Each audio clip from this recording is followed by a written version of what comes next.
Tayo po'y magpatuloy sa Lesson 6, Part 3. Bago tayo mag-start, tayo po'y manalangin.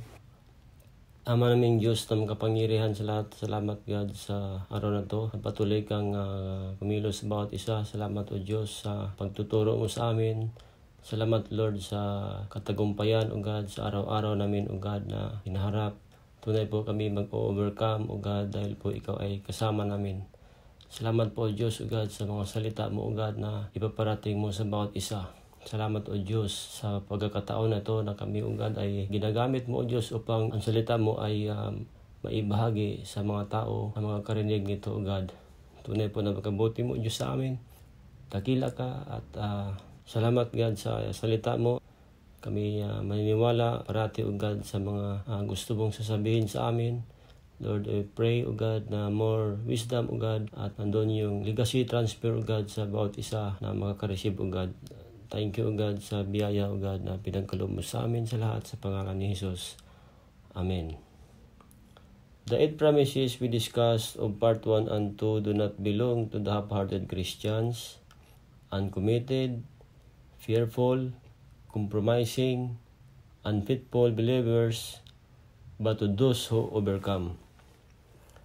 Dapat ang overcomer 100% committed to God, dead to self, focusing on plan and purpose of God in his or her life. Tapos spirit-filled dapat siya. Christ has called us to overcome, but what are we to overcome? And how do we do it? The word overcome translated from the Greek word means nikao, meaning to conquer. When Christ calls us to overcome, He is calling us to conquer. We must know how to locate the enemy and engage him in combat and defeat him. The basis upon which we are able to overcome is because Christ overcame, and by His Spirit living within us, we are able to do the same.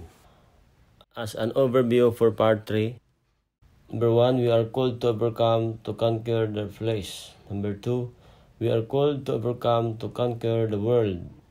Number 3, we are called to overcome to conquer the sin. 4, we are called to overcome to conquer Satan.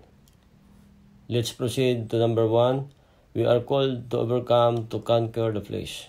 Since Christ suffered in the flesh for us, arm ourselves with the same thought and purpose patiently to suffer rather than fail to please God. I-prioritize ang pang-eternity na gawain. Focus on what He is saying. Say yes to do and follow His will. For whoever has suffered in the flesh, having the mind of Christ, has stopped pleasing himself and the world, and pleases God, so that he can no longer spend the rest of his natural life living by human appetites and desires, but for what God wills. Makita po natin sa 1 Peter 4:1 verse 2. Therefore, since Christ has suffered in the flesh, arm yourselves also with the same purpose, because he who has suffered in the flesh has ceased from sin, so as to live the rest of the time in the flesh, no longer for the lust of men, but for the will of God. Kaya hindi pwede ang laman ang masunod sa mga desisyon, dahil parati ito nakakalimutan o nawala sa isip sa mga Kristiyano tulad ng mga nabisi sa trabaho o sa negosyo. Jesus communicated the same idea when He told us that anyone who would come after Him must take up his cross and follow Him. Makita natin sa Matthew 16:24. Taking up the cross meant that you were absolutely committed and not looking back. Many of us are defeated in our battle against sin because we refuse to sacrifice anything in the battle. We only want victory if it comes easily to us. Jesus called us to have the kind of attitude that would sacrifice in the battle against sin. Matthew 5:29-30. Hindi na tayo mamumuhay kung ano ang dinidikta ng ating laman, ngunit tayo ay mamumuhay kung ano ang sinasabi ng Espiritu na nasa atin. The lust of the flesh war against our souls, and as long as we yield to our fleshly desire and appetites, we will not be able to overcome it. Makita natin sa 1 Peter 2:11. Beloved, I urge you as aliens and strangers to abstain from fleshly lust which wage war against the soul. The desire of the flesh is opposed to the Holy Spirit, and the desire of the Spirit opposed to the flesh. Then Galatians 5:17, for the flesh sets its desire against the Spirit, and the Spirit against the flesh. For these are in opposition to one another, so that you may not do the things that you please. To be an overcomer, you must crucify and put to death your fleshly human nature along with its passion, lust, and desires.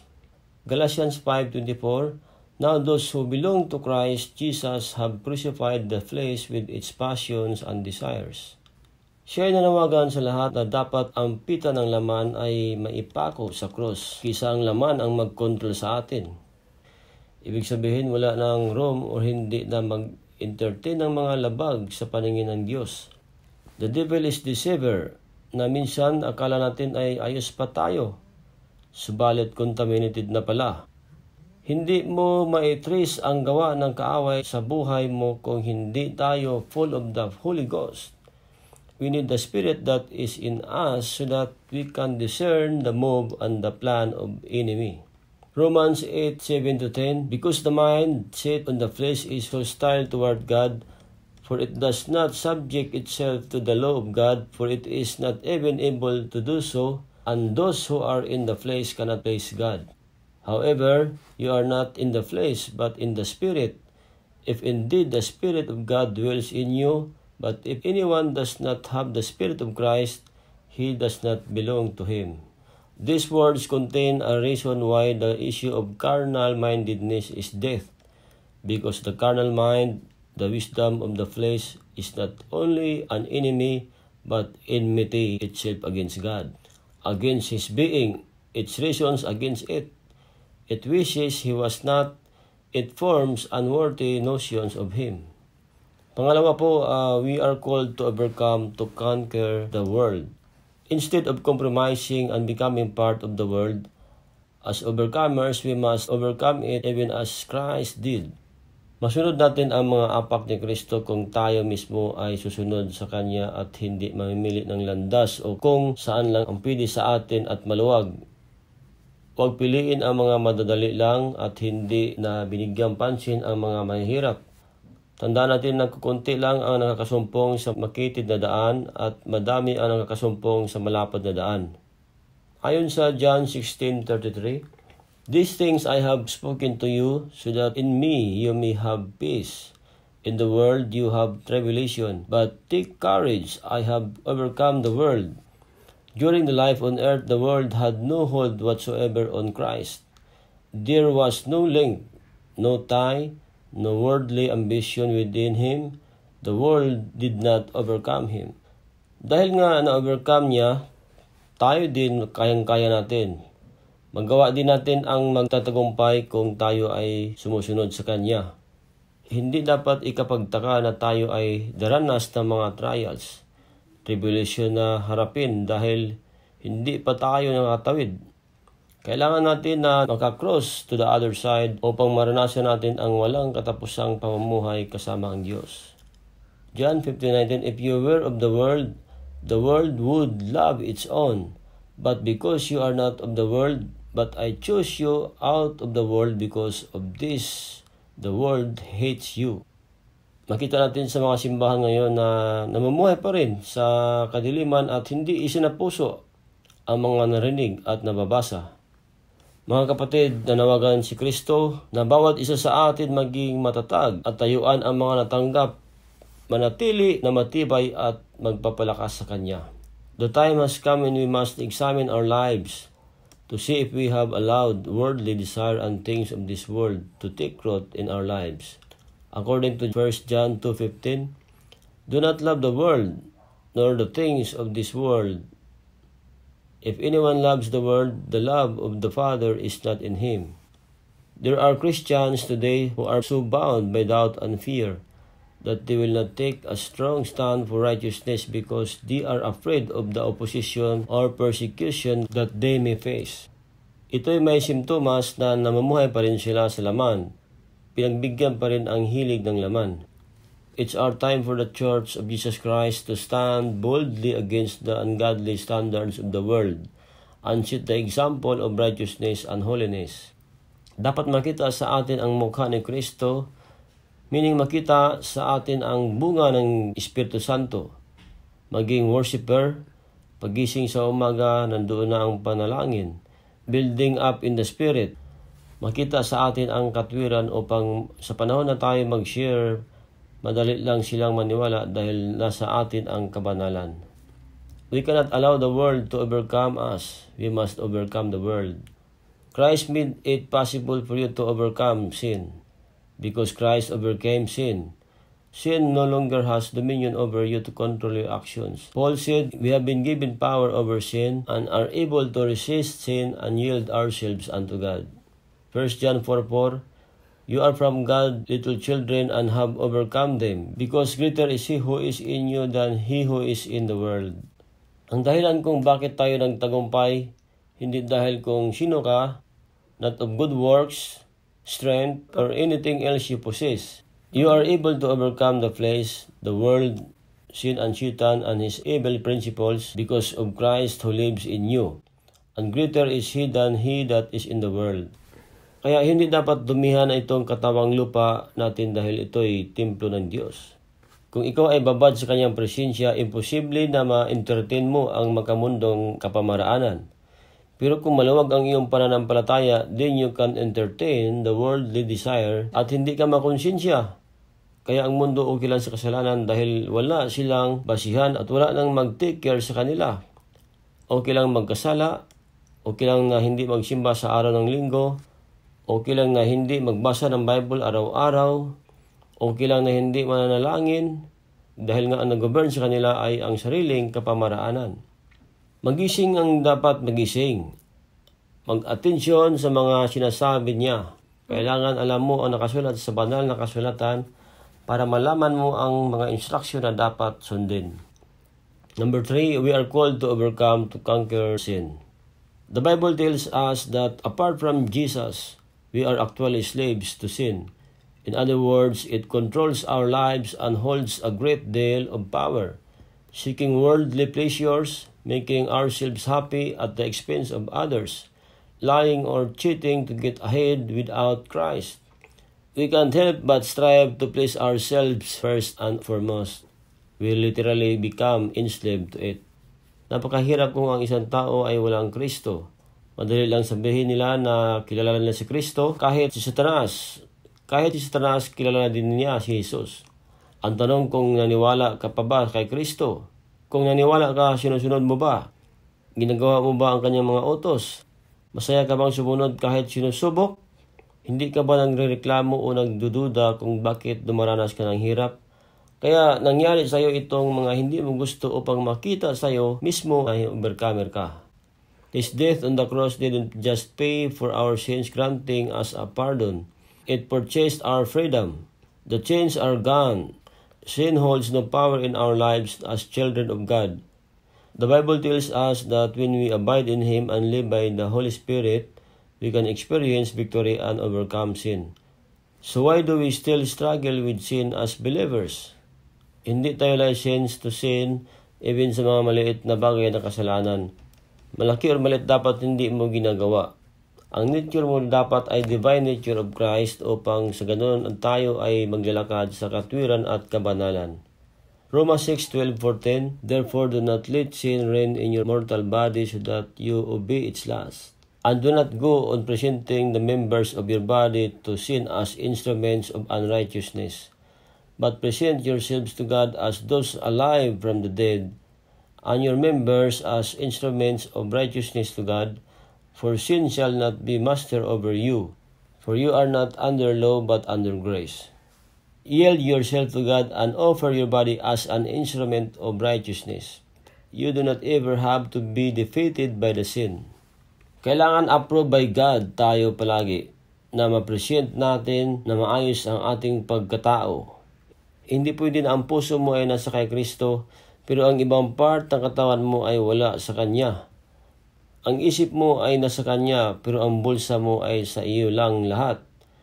Hindi ka nagbigay ng ikapo dahil sinabi mo na ang puso mo naman ay nasa Kanya, pero ang bulsa ay sa iyo lang pala. 1 John 3:8, the one who practices sin is of the devil, for the devil has sinned from the beginning. The Son of God appeared for this purpose, to destroy the works of the devil. Hindi halata ng isang tao na mali siya dahil yun na ang buhay niya. Akala niya ay okay lang siya at wala siyang sakit. Hindi lang sakit, kundi patay na talaga. Bakit patay? Ang espiritu ay hindi na nagpa-function. Buhay ang laman at kaluluwa, pero ang espiritu hindi na humihinga. Naku po. Mabuti pa hindi mo na kilala si Kristo kaysa kilala mo na siya at tinanggap mo na siya, at dahil sa mga negative o trials na nangyayari at naganap sa iyong buhay, hindi ka na nakakasunod. Why? You can check it by yourself kung saan ka nagkulang. Kaya bumalik ka sa Kanya upang ikaw ay isa sa mga nag-overcome. 1 John 1:6-9. If we say that we have fellowship with Him and yet walk in the darkness, we lie and do not practice the truth. But if we walk in the light, as He Himself is in the light, we have fellowship with one another, and the blood of Jesus His Son cleanses us from all sin. If we say that we have no sin, we are deceiving ourselves, and the truth is not in us. If we confess our sins, He is faithful and righteous to forgive us our sins and to cleanse us from all unrighteousness. Purihin ang God na kahit sa laki ng kasalanan ng isang tao, ngunit once na bumalik siya ay pinapatawad pa rin niya at kinalimutan na niya ang lahat dahil sa iyong pagbabalik. Number 4, we are called to overcome, to conquer Satan. Either we are fully aware of it or not, Satan is our enemy. He opposes God and all of God's people. He is behind every evil scheme on this planet. Idolatry, cults, false religions. Still desperate to be worshipped. He wants to destroy God's kingdom, and he knows his time is limited. Alam natin na Satan is real. Makita natin sa Ezekiel 28:11-19. Tapos Satan is a fallen angel, Isaiah 14:12-14. At ingatan natin dahil ang Isaiah 14:12-14 mayroong 5 I will, no? Itong 5 I will na mabasa natin, sabi nito, I will ascend to heaven, I will raise my throne above the stars of God, and I will sit on the mount of assembly in the recesses of the north. I will ascend above the heights of the clouds. I will make myself like the Most High. So ito po yung nakakatakot na pag ang ating sarili ay talagang binibigyan ng pansin parati. Kaya ingatan natin ang pagsunod sa udyok ng ating sariling laman. Hindi na mismo tayo ang masusunod upang hindi tayo ibagsak ng God katulad ng kaaway na gustong magiging Diyos. Satan is a tempter, Matthew 4:1. Satan has some power, 2 Corinthians 4:4. Satan blinded the mind of the unbelieving, but he has no power of God's sons. Makita natin sa Psalms 121:5-9. Sabi doon, the Lord is your keeper. The Lord is your shade on your right hand. The sun will not smite you by day, nor the moon by night. The Lord will protect you from all evil. He will keep your soul. The Lord will guard your going out and your coming in from this time forth and forever. Ito ang ginagawa ng kadiliman, dinadaya niya ang tao. Tulad ng mga himala na kaya din pala niyang gawin, tulad ng pagpagaling ng sakit. At dahil sa kakulangan ng kaalaman at ang tao ay madaling naniniwala, dahil ang kaaway ay tempter or deceiver. Sunod, Satan is the evil one, the enemy, Matthew 13:19. So basahin na lang po ninyo. Satan is a thief, John 10:10. Satan is a serpent and a dragon who will be defeated, Revelation 20:2. Colossians 1:13, for he rescued us from the domain of darkness and transferred us to the kingdom of his beloved Son. He is our Savior. Dapat tayo ang magdusa dahil sa kasalanan. Inako pa rin niya ang lahat upang tayo ang maging maayos at hindi na mahirapan. Ang gusto lang niya ay masunod at para matagumpayan ang lahat ng pagsubok na dumarating. Revelation 3:21, he who overcomes, I will grant to him to sit down with me on my throne, as I also overcame and sat down with my Father on his throne. Isa tayo sa pinili niya na maging kabilang. Kung saan siya, nandoon din tayo. Kaya huwag intindihin ang mga hindrances sa ating paglilingkod sa God. Upang tayo ay magtatagumpay, labanan ang mga kahirapan na dumarating, even in the point of death. Once we are done, isa tayo na nakatapos at nakagraduate and victorious. Romans 8:38-39. For I am convinced that neither death nor life nor angels nor principalities nor things present nor things to come nor powers nor height nor depth nor any other created thing will be able to separate us from the love of God, which is in Christ Jesus our Lord. So walang pwedeng humarang o makapagbukod sa atin kung tayo ay mag-act as a king and priest kung saan tayo i-assign ng God. Be useful to our Master's use. Siya lang ang pwede maggamit sa atin dahil siya ang may-ari. We can finish our assignment, mag-focus lang sa Kanya mismo at maging overcomer araw-araw. Hindi bukas, makalawa o susunod na mga araw o buwan ba, kundi sa lahat ng ating buhay. Hindi matakot at hindi manghihina, maging matapang bilang sundalo ng Diyos. Be faithful until death and He will give us a crown of life. Revelation 12:11. And they overcame Him because of the blood of the Lamb and because of the word of their testimony, and they did not love their life even when faced with death. Kailangan magawa natin ang plano ng God sa ating buhay. Ipag-pray kung ano ang gusto na ipapagawa niya upang meron tayong maipakita sa Kanya to testify what we have done in this earth after we can complete. Hindi niya tanggap ang ating mga ginagawa kung hindi niya sinasabi at ito'y basura sa Kanyang harapan. Hingin dapat sa Kanya ang mga ipapagawa para matanggap ng malinaw at masundan ng maayos. Ang katawang lupa ay babalik sa lupa, ang kaluluwa at espiritu ang siyang haharap sa ating Diyos na buhay. Kaya dapat maging dead to self upang makapag-concentrate sa mga spiritual na bagay. Madali lang sundin ang spiritual na bagay kung tayo ay spirit-filled. Dahil tayo ay may espiritu at ang katawan ay templo ng Diyos. Gusto ko pong ibahagi sa inyo ang mga pointers na ito at bigyang diin ang mga sumusunod na parantunan upang makakatulong sa atin lalo na sa mga panahon na ito. Una, kahit daranas tayo ng kahirapan, tuloy lang tayo na tayo ay hindi tumingin sa mga nangyari. Kahit ano pang naramdaman natin, sakit man o kasayahan o ano bang hirap, tuloy pa rin tayo na hindi tayo magbabago. Ang God minsan ay ititest niya tayo, ang ating faith. So kung gaano tayo kalalim sa Kanya, huwag lang dibdibin at nandoon pa rin yung desire sa paglilingkod sa God. At saka ang trust sa Kanya ay nandoon parati. Trust Him always at hindi magbabago ang ating pananaw dahil kasama naman natin siya parati.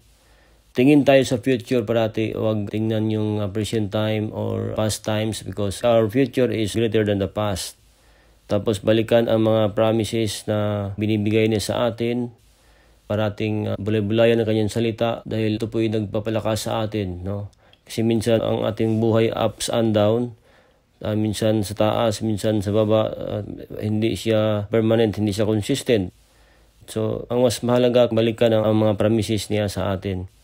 Tapos yung mga vow natin sa God, nung tayo ay nagsasabi sa Kanya na maglilingkod tayo sa Kanya, na kahit anong mangyari sa mga ganun na sistema o mga sinasabi natin, dapat ay ipagpatuloy natin. Manatili ang katapatan sa Kanya na dapat kahit may nakakita o wala, tapat tayo parati sa Kanya. Sa lahat ng bagay, dapat nandoon yung katapatan. Dapat may takot tayo sa Kanya upang manatili ang katapatan sa atin. Tapos, speaking in tongues as our language, na hindi lang magsalita ka ng Tagalog, Bisaya, English, but we need to speak in tongues always dahil dito po tayo lumalakas spiritually. Ito po isang data sa ating kalaban na talagang hindi siya makakalapit sa atin kung tayo ay nag-speak in tongues parati. I-prioritize siya sa mga trabaho, kung anumang kabisihan, kahit sa pag-aaral, mga nag-aaral, mga negosyo, hindi natin ipagpalit na siya i-prioritize. Na parami ng oras natin sa mga trabaho at ang sa Kanya ay kukunti na lang. Huwag sumuko sa mga gawain. Huwag sumuko sa mga trabaho na minsan napapagod tayo. Huwag sumuko sa lahat ng mga pinapagawa sa atin.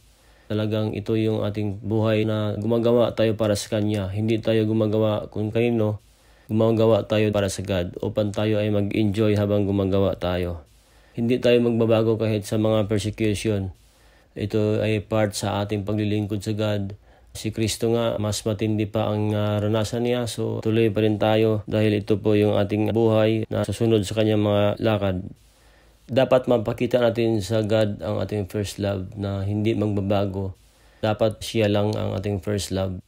Take action at gawin agad araw-araw.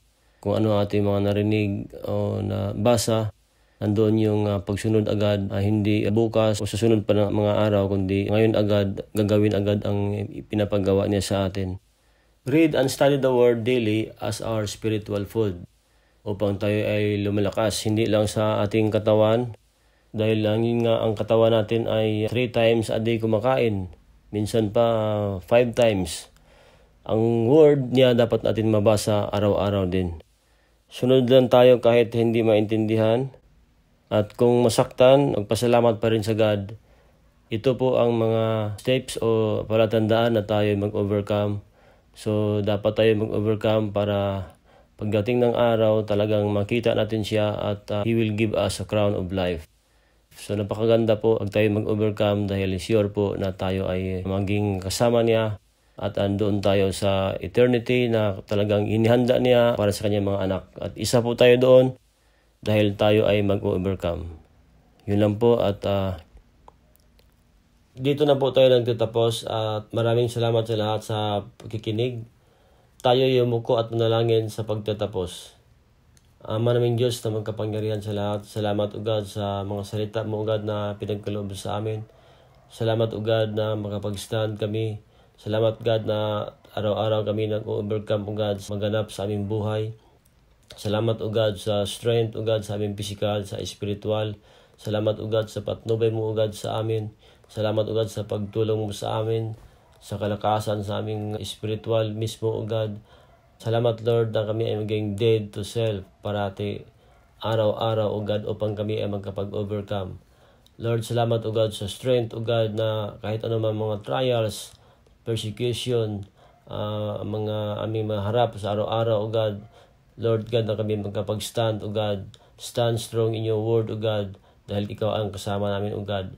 Maraming salamat Ama sa pagtulong mo sa amin sa mga mensahe na ito o God ay aming malakaran o God araw-araw o God sa aming pamumuhay. Sa pangalan ni Jesus. Amen. Maraming salamat sa lahat. God bless po. Bye-bye.